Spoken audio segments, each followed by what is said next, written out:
Isto, depois manda isso. E aí, como é ao vivo, quem entrar no Estação Podcast já vai ver. Já vai ver, Vou liberar o áudio. Pronto. 3, 2, 1. Boa noite a todos. Estamos iniciando mais um programa, Estação Podcast Caminhos para a Educação.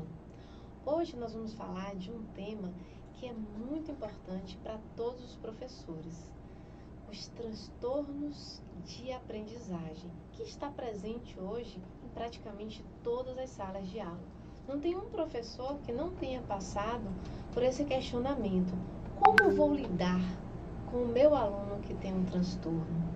Então, para tratarmos desse assunto, nós convidamos a professora especialista, psicopedagoga, Nídia Bonfim, que vai estar aqui contando um pouco da sua experiência para nós. Seja muito bem-vinda. Obrigada, Pro Kate, a todos também, né? Uma ótima noite. E é como você disse, né? Olha aí, né? O transtorno da aprendizagem que está presente em todas as salas de aula, né? Não há hoje uma escola que não tenha uma criança que tenha esse aspecto, né? Do transtorno de aprendizagem. Com certeza. Eu iria além. Eu acho que não tem mais uma sala de aula. Eu não iria nem generalizar a escola. Mas, geralmente, a gente percebe que quando a criança, muitas vezes, ela pode até não ter o relatório, mas isso não significa que ela não venha a ter algum transtorno. Então, esses professores hoje se deparam com esse desafio. Mas, assim, professora Nídia, eu queria que você explicasse mais profundamente o que são esses transtornos e quais são os principais que são encontrados em sala de aula. Olha, hoje, né, nós temos, tanto em sala de aula, como também fora dela, né, crianças que têm transtornos que está relacionado à questão biológica. Então, assim, o transtorno de aprendizagem, ele está relacionado a uma questão biológica. Por quê?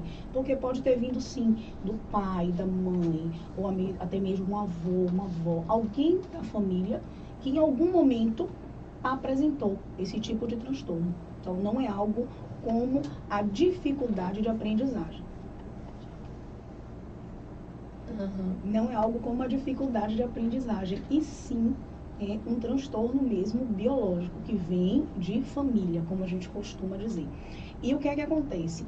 Nós temos dentre eles a dislexia, a descalculia, a desortografia, que dentro de sala de aula tem como a gente, como professor, analisar e perceber que essa criança tem esse transtorno. Porém, o que é que ocorre? Muitas famílias não percebem. E transtornos, na verdade, eles podem ser, sim, identificados desde pequenininhos. Então, tem atividades que a criança, na idade de 4 anos, por exemplo, ela pode tirar roupa sozinha ou vestir alguma peça sozinha. Então, se a criança ela não faz isso, a família precisa ter uma percepção de que tem algo de diferente nela. Então, o aspecto social influencia, mas não podemos dar como um transtorno, porque o que é que ocorre? Temos transtornos que até então, crianças que apresentam essa dificuldade logo cedo, né, com 4 anos, que não sabe tirar roupa, que não sabe colocar a roupa, ou não consegue formar uma frase completa, como por exemplo, mamãe, eu quero água, né, por favor, me dê água. Então, a família já tem, até então, que possa identificar esses transtornos, né? E na sala de aula, a descalculia, né? A dislexia. Então, fala assim, descalculia para mim, já está dizendo, né? Cálculo. Então, é voltado para aquela criança que não porque não quer aprender, mas porque em algum momento ela realmente não compreende o cálculo simples, mais simples. Então, tudo que está voltado a números, ela tem uma dificuldade, né? A dislexia, criança que tem a dificuldade de compreender a leitura, compreender textos. A desortografia, a criança que tem a dificuldade de entender como a gramática funciona. Então, ela não tem como conjugar um verbo. Então, assim, a gente também pode observar que como a gente conversou há pouco, nem toda criança que tem transtorno, ela não é inteligente.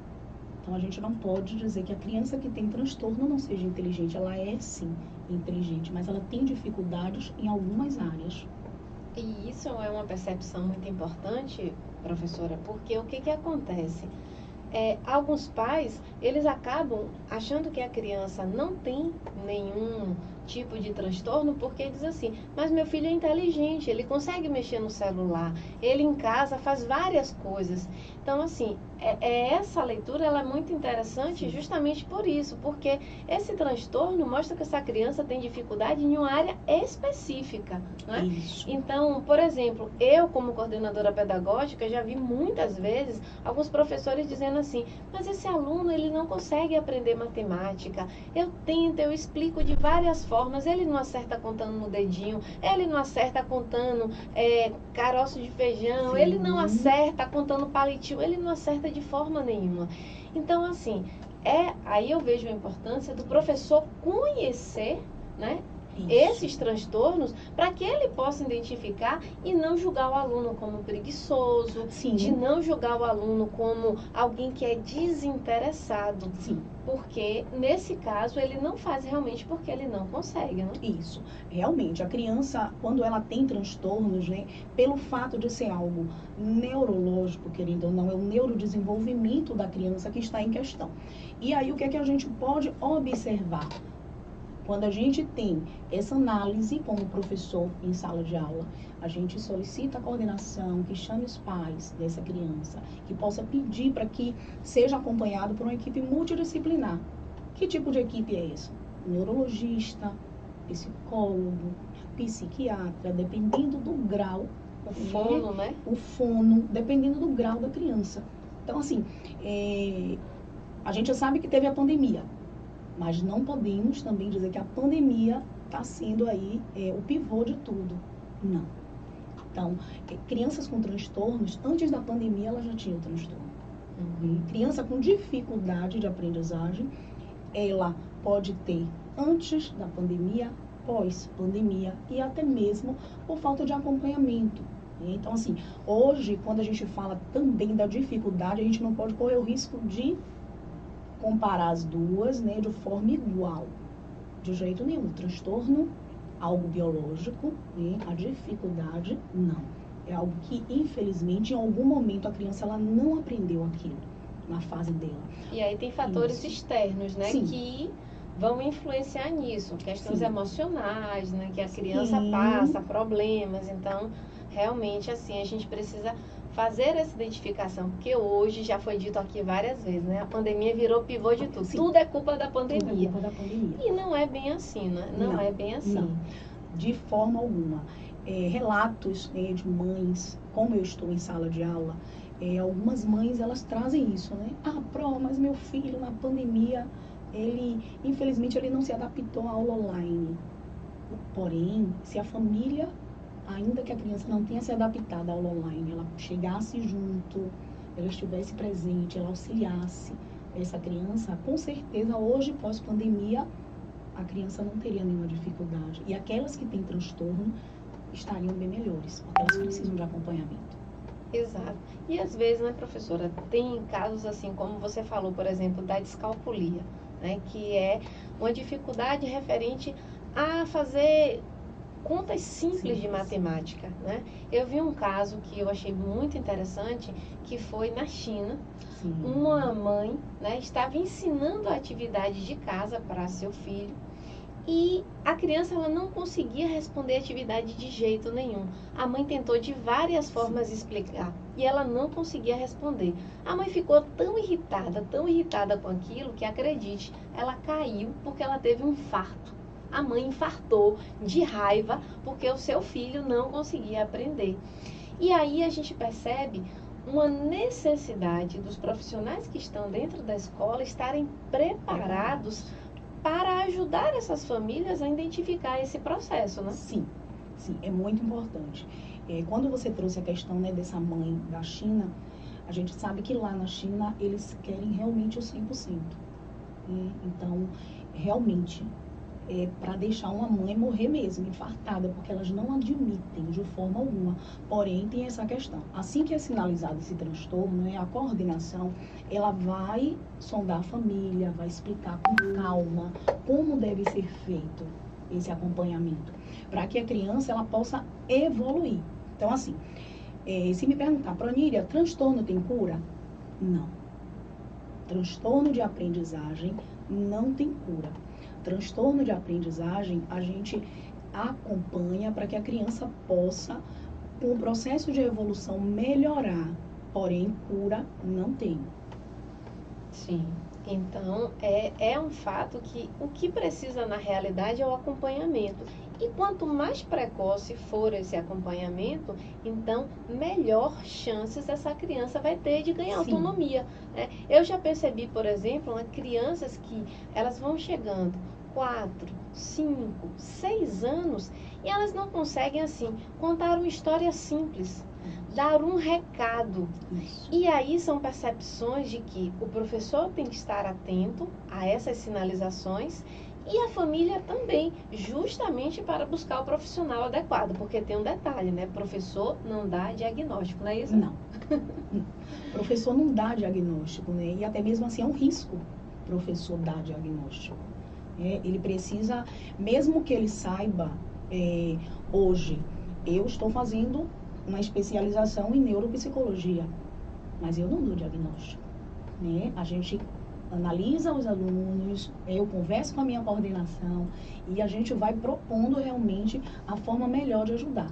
Mas diagnóstico, Proníria, não dá. Ainda que eu esteja dentro da área, não, diagnóstico não. E uma coisa que eu acho interessante dentro desse processo é entender que é dentro da observação, e essa observação, você não vai ter uma resposta do dia para a noite, né? Você vai precisar realmente analisar situações diversas para se chegar a um resultado de fato, não é isso? Sim. Então, assim, a gente não pode ser precoce e cair no senso comum de olhar uma criança porque ela é agitada, essa daí é hiperativa. É TDAH. Essa daqui é autista. Então, são situações que nós precisamos realmente ter consciência. Hoje eu vejo, Proníria, que até mesmo os alunos, eles ficam julgando uns aos outros. Sim. E quando eles veem uma criança, né, que tem um ritmo diferente, eles é autista. E assim, a gente precisa realmente levar essas questões a sério dentro da sala de aula para trabalhar o respeito, não é isso? Sim. E assim, às vezes essa fala vem da família. É uma fala que a família coloca. Tem algum coleguinha, né, especial na sua sala, e aí a criança traz aquele coleguinha que é mais agitado, aquele que supõe ter um transtorno, e não é. Então, assim, a fala muitas vezes não é da própria criança. A gente, como educador, a gente percebe quando é a fala da criança e quando é uma fala de casa, né, quando é a fala do adulto. E isso é importante porque as famílias precisam se policiar no que conversa diante das crianças. Como julgam seus colegas porque ele é agitado. E sem falar na ideia de que diz assim, não brinque com fulano porque ele é diferente. Então, na realidade, assim... Excluindo. Exatamente. Cria um afastamento, né, entre as crianças. Isso, excluindo. Então, assim, até mesmo aquela criança que ela tem um transtorno, que ela é medicada, tem um laudo, às vezes a medicação não funciona totalmente. Por quê? Porque às vezes aquela criança ela tem mais de um transtorno. Então, talvez o TDAH, ele tenha um outro transtorno e o remédio, na medicação que ele toma, não faz efeito totalmente, ameniza. Mas não vai pegar aquela criança e tranquilizá-la totalmente para que ela fique uma seda na sala de aula e ela não levante, ela não queria ir ao banheiro várias vezes, né? Ela não fale antes da pro e explicar o assunto, ela não já queria dizer, eu sei como é a resposta, né? Então, assim, ainda que essa criança tenha o tratamento, seja aí medicada, muitas das vezes o remédio é só um paliativo, ele não é totalmente 100%. Então, a gente precisa também ter um cuidado com relação a isso. Perfeito. Agora, você falou uma coisa que me chama a atenção, em relação ao professor na sala de aula. Nós sabemos que o professor ele tem uma demanda gigantesca, né? Porque ele tem que explicar esse conteúdo de uma forma dinâmica que chame a atenção desse aluno, desperte a curiosidade, que faça com que esse aluno ele se interesse pelo que está sendo ensinado. Então, isso já é, né, um processo. Sim. Aí ele tem, às vezes, 20, 30 crianças dentro da sala de aula e tem esses alunos, que às vezes são 2 ou 3, que necessitam dessa atenção especial. E aí, como é que você aconselha esses professores a lidar com essa diversidade? Vamos lá.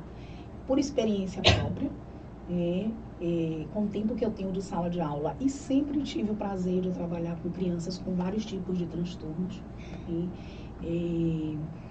O que eu digo hoje para os meus colegas de sala de aula é que realmente faça o estudo de como ajudar. Não estagne, não fique parados. Que procurem mesmo informações, que procurem saber os tipos de transtorno, como pode ajudar aquela criança que não tem o laudo, porque, como eu disse, tem criança que tem, mas tem criança que não tem. A gente não pode dar o diagnóstico, às vezes nós somos impedidos de trabalhar com aquela criança que não tem o laudo, mas não justifica não ter um bom plano de aula. Não trazer coisas diferentes que facilite o aprendizagem. Então, assim, hoje, dentro da nossa sala de aula, a gente precisa ser inovador. E a gente precisa sair da caixinha, a gente precisa realmente se aparecer. Porque se a gente não se aparecer, a gente não tem como ajudar.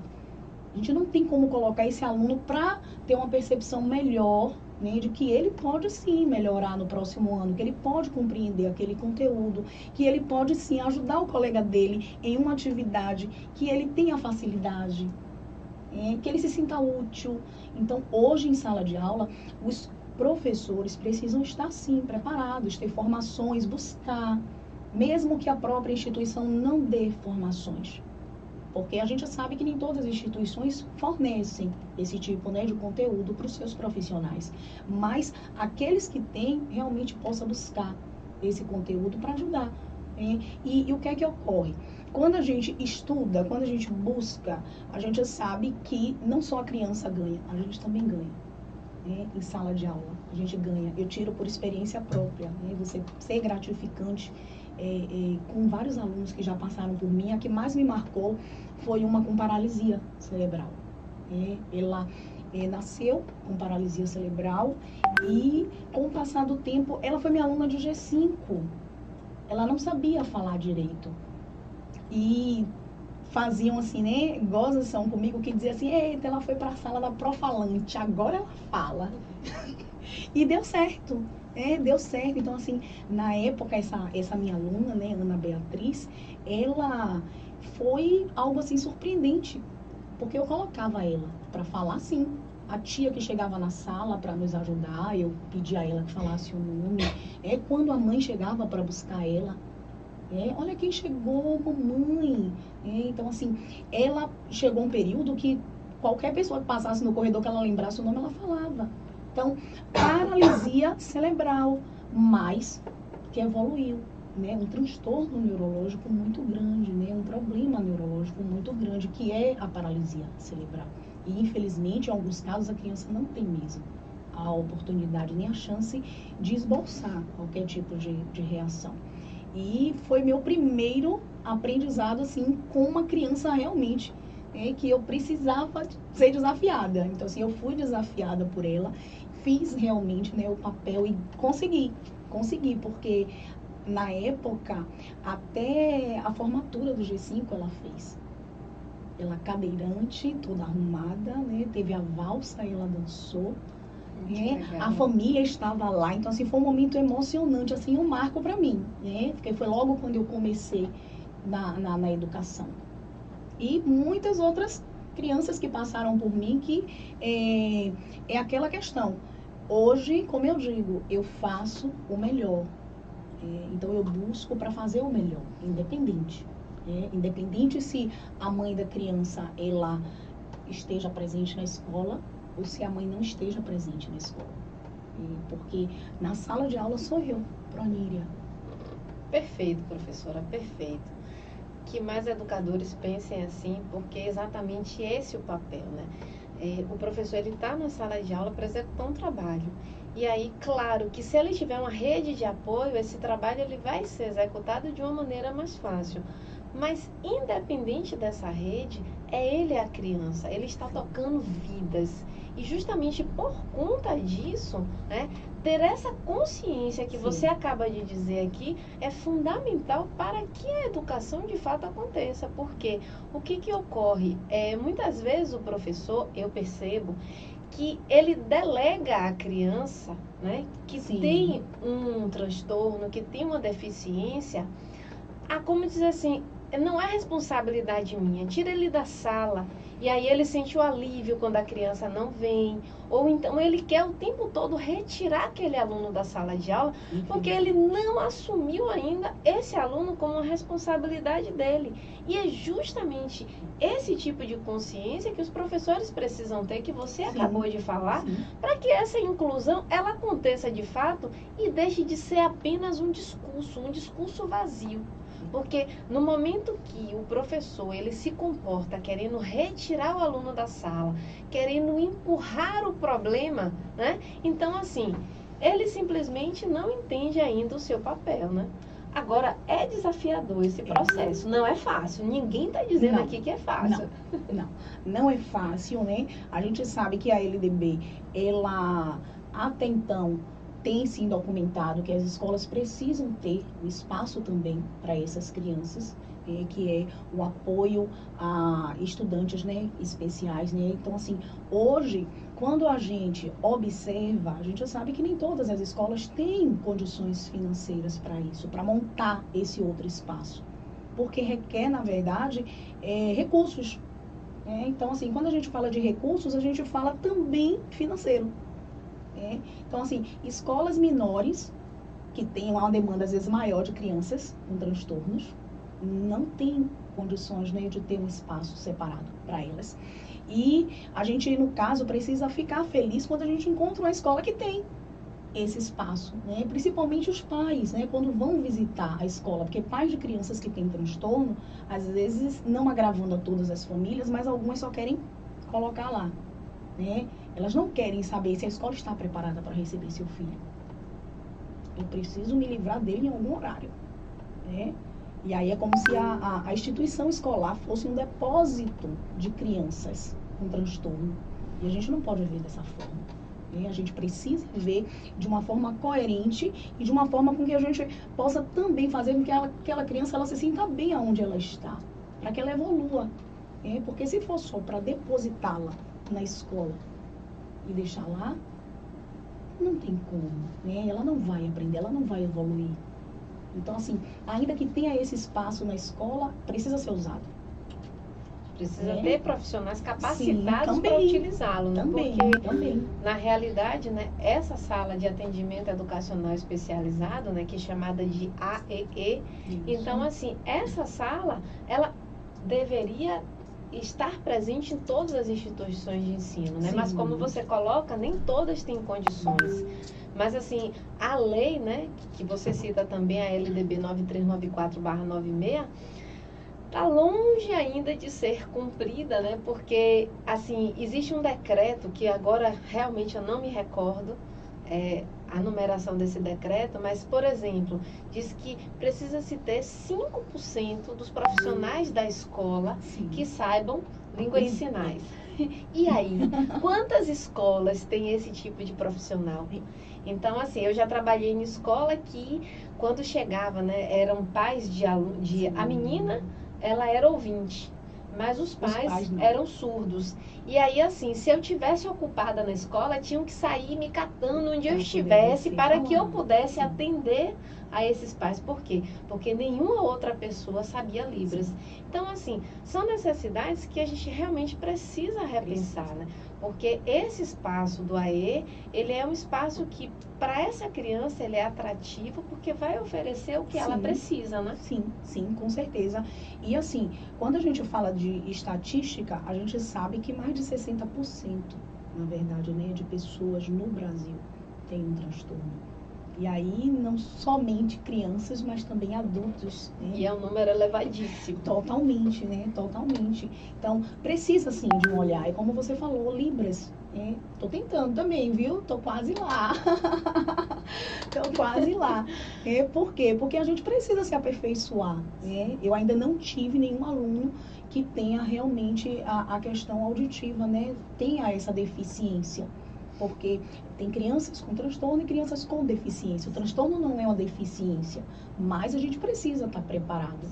Com certeza. E assim, hoje na instituição que eu trabalho, eu fico muito feliz porque tem esse espaço, a gestão escolar. Eu canso de dizer assim que eu me sinto muito bem porque elas estão realmente fazendo o papel delas.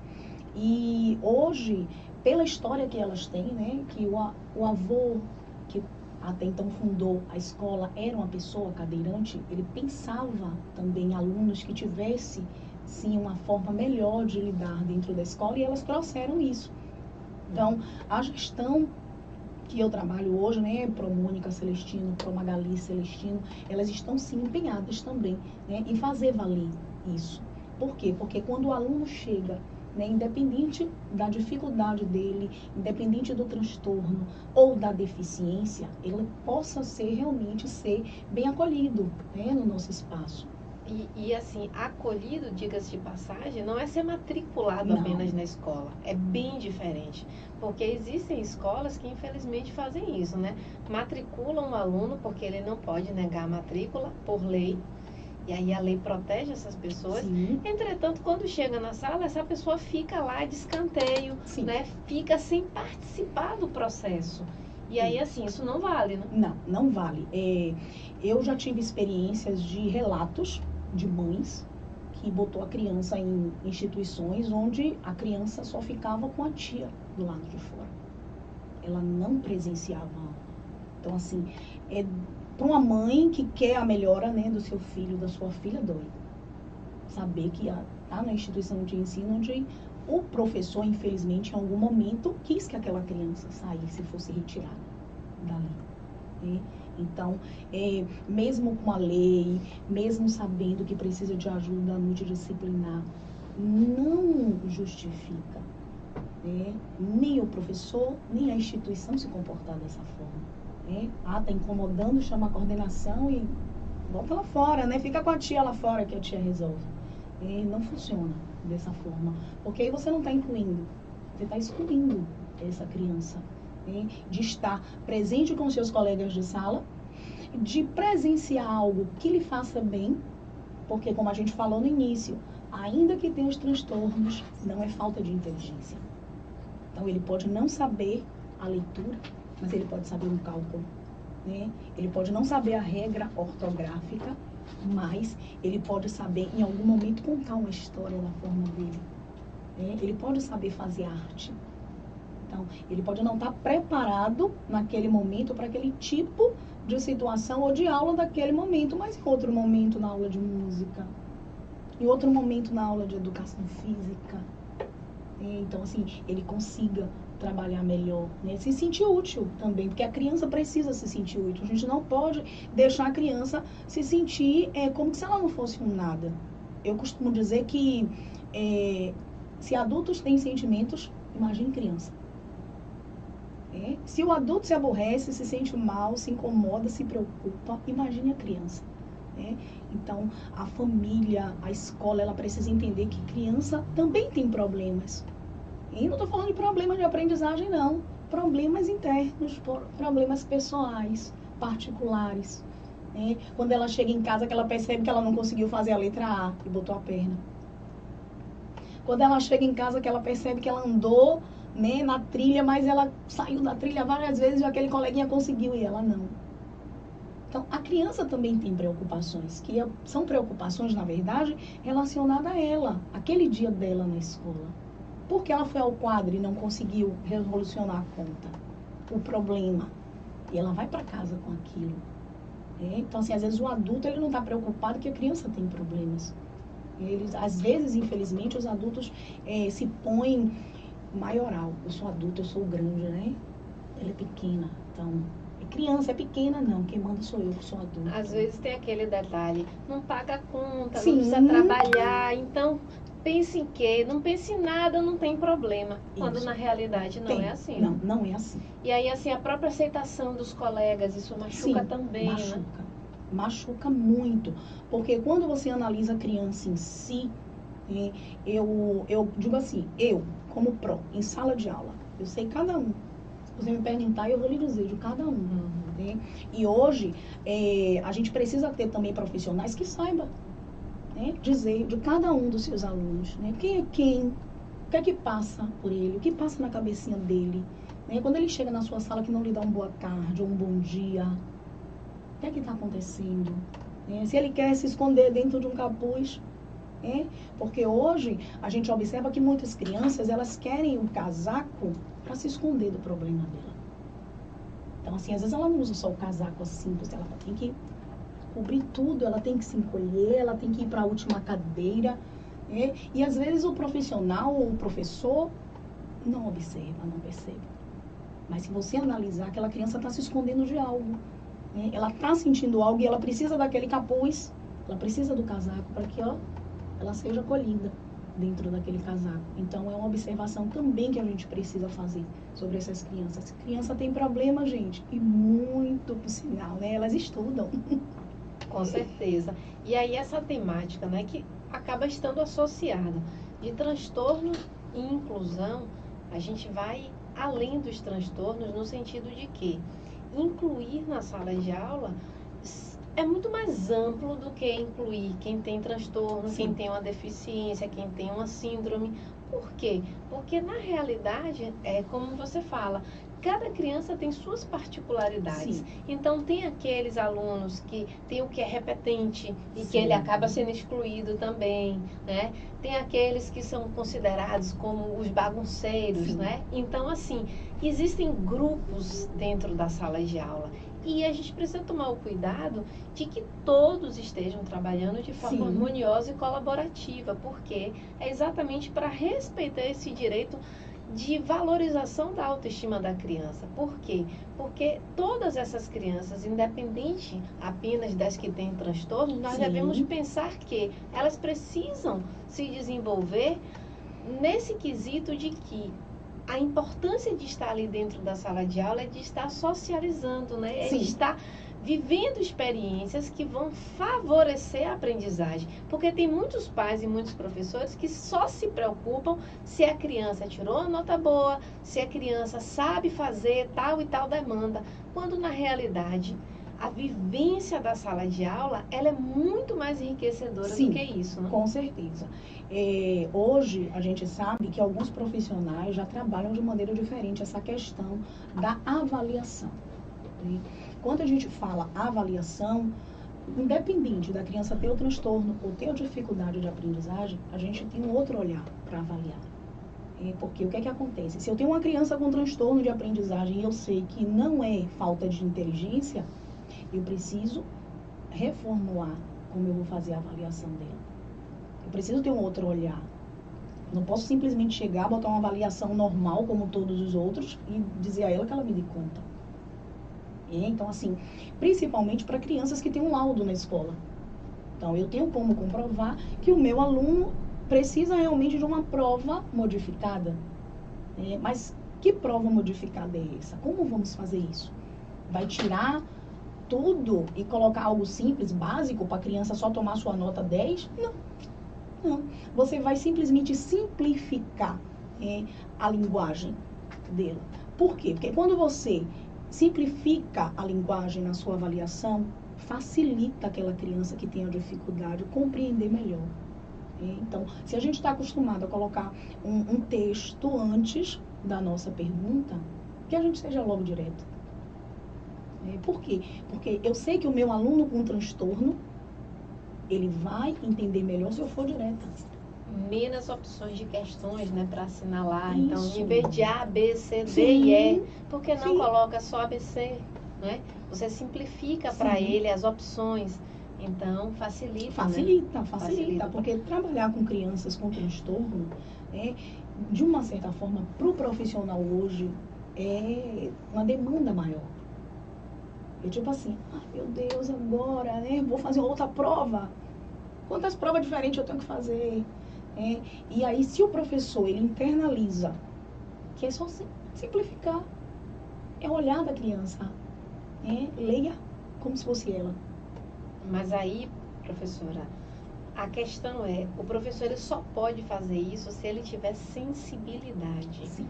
E aí, essa sensibilidade é que está em falta no mercado hoje, porque... Lamentavelmente, assim, as minhas experiências, por exemplo, é de que, principalmente quando trata-se, né, de Fundamental 2 em diante, eu percebo que os professores, eles não querem se responsabilizar por essa criança, e aí, assim, ele manda uma prova adaptada, a mesma prova, e ele só bota ABC. Aí ele acha que ele adaptou a prova. E não é isso. É justamente você tentar pegar o enunciado e você ser o mais objetivo possível, o mais direto possível. Eu tenho certeza que você já assistiu o filme Como Estrelas na Terra, né?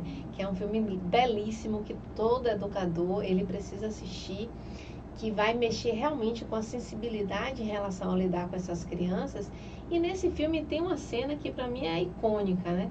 Que o menino, ele perde 3 vezes na terceira série e aí ele vai fazer uma prova. Aí quando ele vai fazer a prova, então assim, ele tá olhando lá para a folha de papel, todos os colegas estão respondendo, fazendo os cálculos. Isso. Aí ele olha, ele começa a ver as letras começam a dançar. Aí daqui a pouco vira uma nave espacial que começa a navegar pelo espaço.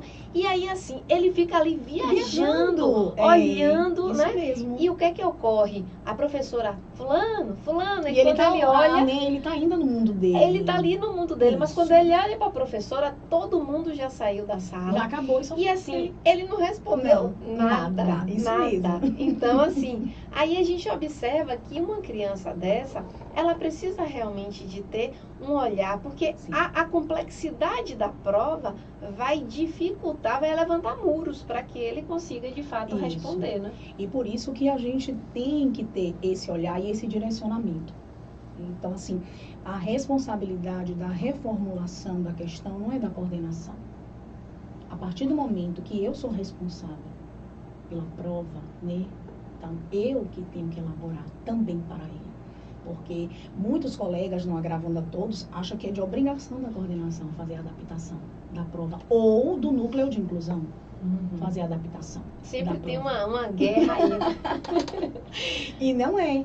Então, assim, eu vou ser bem clara, colegas, entendam, a adaptação da prova é realmente nossa. A gente não tem para onde correr. Então, a gente que tem que fazer essa adaptação. Esqueçam a coordenação, esqueçam o núcleo de inclusão, porque é você quem está com o aluno, né? É você quem está realmente durante a sua aula com ele, que sabe aonde pode fazer o seu aluno chegar. E como a Procate disse, tenha sensibilidade. Procure realmente perceber que essa criança, ela não é diferente. Ela só precisa de um pouco mais de atenção. E essa atenção, né, que ela necessita, são de cuidados simples, né? De assim, na hora que você vai falar, você precisa olhar nos olhos fixamente, né? Isso são detalhes que se o professor tomar esse cuidado, então do tipo, o professor vai dar um recado para a turma, ó, turma, vocês vão fazer para casa isso, isso e isso. Aí você chega para a criança separadamente e repete tudo de novo para ela, né? Pode ser cansativo, porém a gente precisa compreender que com ela só funciona dessa forma. Perfeito. Agora tem um detalhe. Como você deu o exemplo da sua aluna, né, cadeirante, que se formou, eu vou dizer que, assim, para todos que estão assistindo, a recompensa de você ver um aluno e ganhando autonomia e superando desafios, não tem dinheiro que pague. Porque a gente sente que nós fizemos parte desse processo. E parte desse processo foi justamente de estar ali junto com o aluno. Então, o ganho dele é nosso ganho também. E isso nos motiva, não é, professor? Nos motiva, sim. É algo assim que é como você disse, não tem dinheiro que pague. Não tem. Você vê um aluno seu com paralisia cerebral, né, falar seu nome, Eu tinha dias que eu saía de lá tão emocionada que ela gritava, Ponira! Né? E eu dizia, Jesus, ela tá me chamando. Voltava, cansei de voltar do caminho e ficar com ela um pouquinho e dizer, ela, Ponira, precisa ir para casa. Eu vou para minha casa. Bia vai depois, mamãe vem buscar.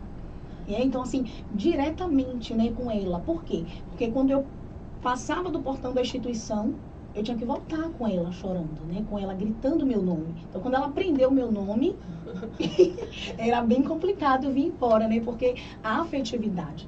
Então, assim, crianças com transtornos também tem essa questão da afetividade. Quando ele encontra um professor que acolhe ele se apega. No olhar dele, é assim, achei alguém que está me entendendo. Achei alguém que vai me ajudar, em algum momento vai me ajudar. Porque às vezes em casa, como a gente falou no início, é taxado como preguiçoso, é taxado como burro, é taxado como uma criança desleixada. E não é assim. Então, tem crianças que não têm realmente, né, a condição neurológica, que a gente sabe que se é biológica e também neurológica, podemos observar que ela não tem como sozinha fazer tudo. É como eu dei o exemplo no início, uma criança de 4 anos que troca a roupa, ela tá bem. Mas se ela não consegue tirar uma peça de roupa nem colocar, alguma coisa tem aí. Então, de casa precisa ter esse olhar, não é chamar a criança de preguiçosa, não tirou a roupa porque é preguiçosa. Não. Não comeu com a colher sozinha porque é preguiçosa, não. Talvez a coordenação dela seja prejudicada, neurologicamente falando. Então, por esse motivo, às vezes ela não consegue pegar o copo direito, ela derrama suco. Por esse motivo, às vezes ela não consegue pôr as coisas direito na boca, suja a roupa toda. Imagine como essa criança ela é gritada, né? Sim, sim. E assim, às vezes em casa, às vezes no próprio ambiente escolar, porque é aquela criança que se suja constantemente. Então, veja que é realmente um olhar de sensibilidade, de entender que quando essa criança não tem a autonomia desejada, ela não tem porque realmente tem alguma coisa que precisa ser analisada. Então, esse professor, ele precisa estar preparado para que, de fato, ele consiga, assim, entender que eu posso ajudar essa criança a se desenvolver, mas eu preciso saber como. Né? Isso. E o que a gente pode também é analisar o seguinte, não vamos generalizar. Tudo é transtorno, né, gente? A gente passa uma fase que todas as crianças, há 20 anos atrás, quase era TDAH. É imperativo. Meu Deus, o menino não senta, é imperativo. Mas não. Às vezes ele não sentava porque na casa dele ele estava acostumado a ficar para lá e para cá e ninguém nunca disse ele, meu bem, sente aqui para assistir a TV. Ou a gente sabe que a criança, ela quer o brinquedo, ela quer a TV, ela quer o rádio às vezes ligado, né, o celular. Mas o adulto, ele precisa ter uma posição e dizer à criança, vamos aqui, você quer o que agora mesmo? Você quer o brinquedo, você quer o celular, você quer a TV, você precisa escolher.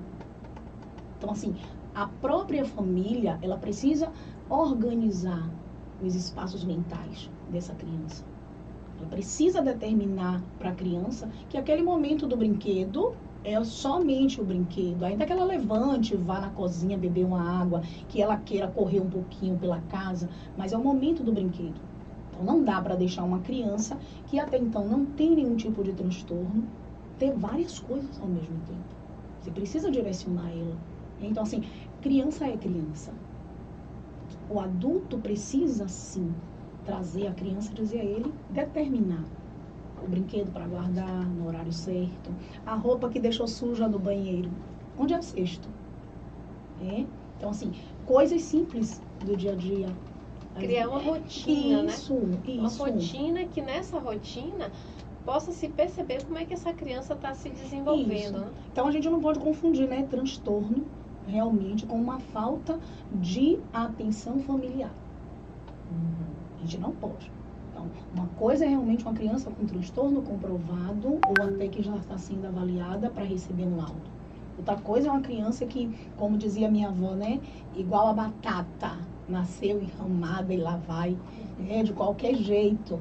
Então, assim, a gente precisa ter o cuidado com relação a isso, porque criança é uma esponja. Então, ela vai aprender aquilo que ela tem no ambiente da casa dela e chega na escola, ela toma um choque de realidade. Porque educação infantil ensina a guardar brinquedo. Aí ela vai dizer o quê? Que não quer guardar? Na minha casa eu não guardo. Ah, mas minha mãe deixa eu brincar com tudo isso. Só quem sobra é a mãe, né? Então a mãe deixa brincar com tudo. Ah, mas na minha casa eu faço assim. Então, assim, a gente percebe que ela não tem uma rotina, ela não tem um limite, ela não é direcionada para o que realmente ela deve fazer. Então, uma coisa de cada vez. Então, a gente tem que ter o cuidado para não confundir transtornos com também essa falta de atenção familiar. Então, assim, a traquinagem, o menino é muito traquino, vai dizer que o menino é TDAH? Não. A gente precisa analisar. O que é uma criança com TDAH? A gente sabe que é aquela que realmente não para a hora nenhuma. Que a cabecinha dela pensa aceleradamente. É diferente de uma criança que não tem bom comportamento. Ela é impulsiva, né? Isso. Diferente de alguém que se articula, que planeja as coisas para poder fazer. Sim. Então, assim, isso é realmente complicado. E aí, eu já vi casos, professora, de que, assim, hoje eu percebo que tem algumas mães, né, que elas estão utilizando a desculpa, sim, entendeu? Mas meu filho foi diagnosticado para, vamos dizer assim, como é que eu posso dizer? Esconder. Sabe? Para justificar determinados comportamentos. Para sair, na verdade, da culpa. Perfeito. Sair da culpa. Então, algumas famílias realmente não gostam de ser culpadas. Não gostam. Porém, quando chega na escola, que a gente tem aquela reunião pedagógica, né, o plantão, que a gente chama mãe por mãe, incrível como só aparecem as mães daqueles que são mais tranquilos, né, que não tem realmente nenhum tipo nem de transtorno, nem de dificuldade de comportamento ou até mesmo de aprendizagem. Porque são reflexo dessas famílias que acompanham os alunos, né? Sim. Diferente de muitas que, assim, simplesmente, né, colocam na escola como, sim, um depósito, como você mesmo falou. Isso, como um depósito. Então, hoje, as instituições de ensino, infelizmente, para algumas famílias não tem credibilidade. Por quê? Porque não quer ouvir a queixa do professor. Que, na verdade, não é uma queixa destrutiva. A partir do momento que você vai para um plantão pedagógico, o professor precisa realmente fazer observações com relação àquela criança. É um relato das vivências, sim, que ele presenciou no momento que ele está acompanhando a criança. Mas a família está tão acostumada a criança, às vezes, ser tão traquina, não ter nenhum diagnóstico de transtorno, que não vou não, porque eu não passar vergonha, porque vai fazer queixa, vai dizer que aprontou alguma. E não é dessa forma. Então, a gente precisa, sim, que seja acompanhado. E até aquelas que têm o transtorno também. Tem crianças com transtorno de aprendizagem que, infelizmente, a família acostuma muito mal. Então, assim, meu filho tem transtorno, eu preciso colocá-lo o tempo todo, né, dentro daquele casulo. Eu preciso o tempo todo cuidar dele, eu não posso deixar ninguém dizer nada, né? Um colega não pode falar com ele de maneira diferente, ele não pode estar também se comportando de uma maneira diferente, porque ele tem transtorno. E às vezes ataca a coordenação da escola, ataca o professor, porque tem famílias, não agravando a todas, que têm o transtorno como uma doença. E não é. Não é, porque a gente falou no início. O transtorno, por mais que a gente tenha certeza que é biológico, que é neurológico, a criança avança. Então, a família precisa ajudar. A família, ainda que tenha aquela criança, realmente, que quem tem seus filhos com transtorno tem um olhar diferente mesmo, né? O bebezinho da mamãe, né? Meu filhinho, é minha filhinha, por favor, cuide realmente. Porém, a gente não pode confundir as coisas. Porque essa criança, ela vai crescer. Sim. E ela vai precisar desenvolver autonomia.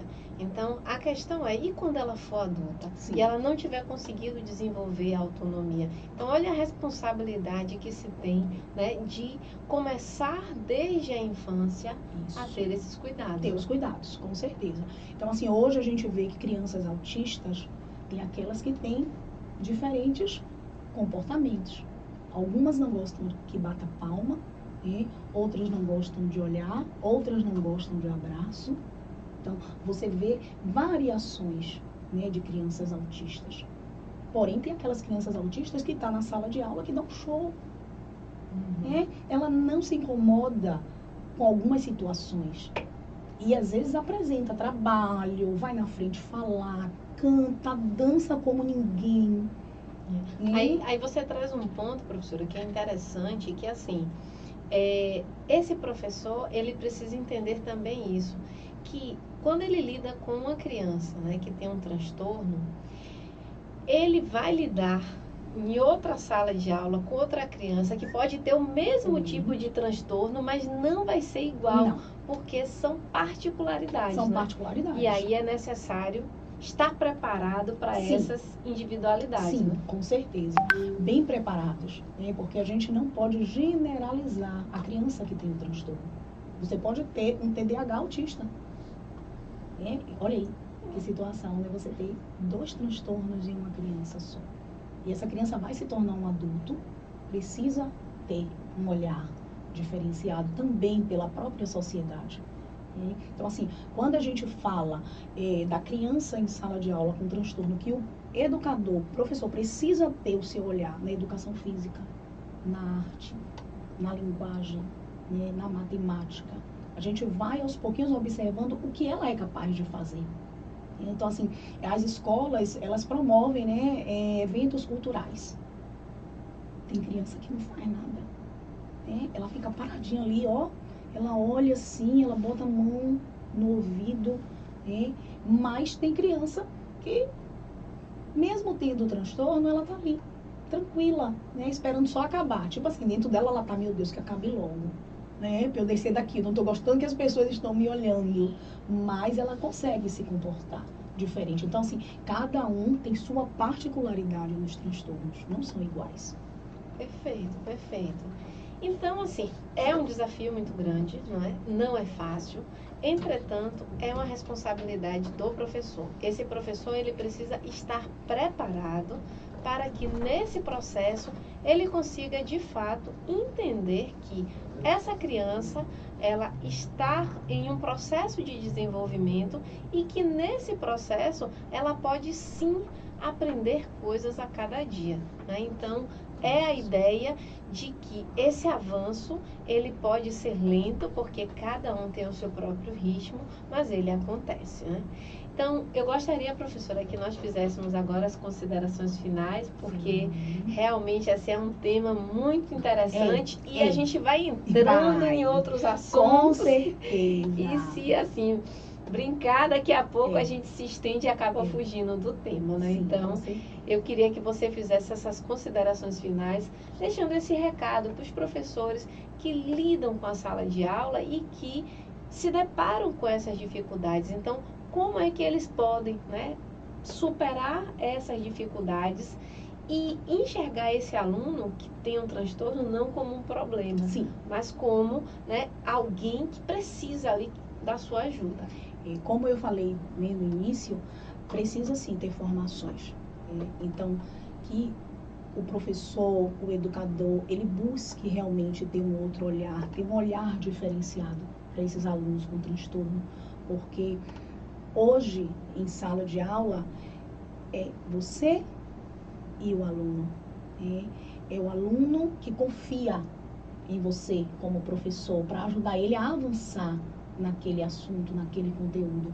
Então, hoje o que eu digo para os meus colegas é que não desistam. Não desistam de vocês, não desistam dos alunos de vocês, não tirem ele da sala de aula. Tentem realmente trazer para a sala de aula algo que possa fazer com que ele se sinta bem estando perto de você e perto dos colegas. Então, tenha certeza que você como educador, você como professor, tem muito mais a oferecer do que o que vocês pensam. Muito obrigada, professora. Espero que, assim, essa live ela possa ficar, né, marcada nesse sentido, né, esse podcast, desculpe, possa ficar aqui marcado na ideia de que, assim, nós temos um trabalho significativo para fazer dentro das escolas, dentro da sala de aula, e que justamente por conta disso, nesse processo, né, nós possamos entender que nós estamos lidando com vidas e que nós temos uma responsabilidade imensa com tudo que é feito e é dito, né? E que essas palavras que nós dizemos para esses alunos vão marcar eles para sempre e podem ser o impulso para ajudá-los ou então algo para que vai estagná-los, né? estagná-los, exatamente. Então, que nós possamos fazer essa reflexão, porque uma coisa é certa, fácil não é, nunca foi e nunca será. Quem já entrou dentro de uma sala de aula, que vai enfrentar vários mundinhos, né? É uma diversidade muito grande, uma complexidade muito grande. Entretanto, uma coisa é certa, né? É um trabalho que é com o ser humano, que precisa ser humanizado. Nós precisamos de uma pedagogia humanista, onde nós entendemos o outro, as limitações do outro, porque nós também temos limitações. E a partir daí, nós possamos fazer, de fato, uma educação de qualidade. Com certeza. Muito obrigado por esse bate-papo maravilhoso. Muito obrigada também, Pro Kate, né? Foi um prazer estar aqui com você nessa noite. E que todos que assistiram, né, que vão assistir esse podcast, compreendam, né, que o educador ele precisa ser inovado. Ele precisa amar o que faz. Paulo Freire já dizia, né? É com amor, na verdade, que a gente trabalha a educação. Então, que o amor realmente prevaleça para que a gente possa, cada dia mais, ser realmente um profissional melhor e de qualidade. Com certeza. Com essas palavras, nós encerramos o programa. Até a próxima.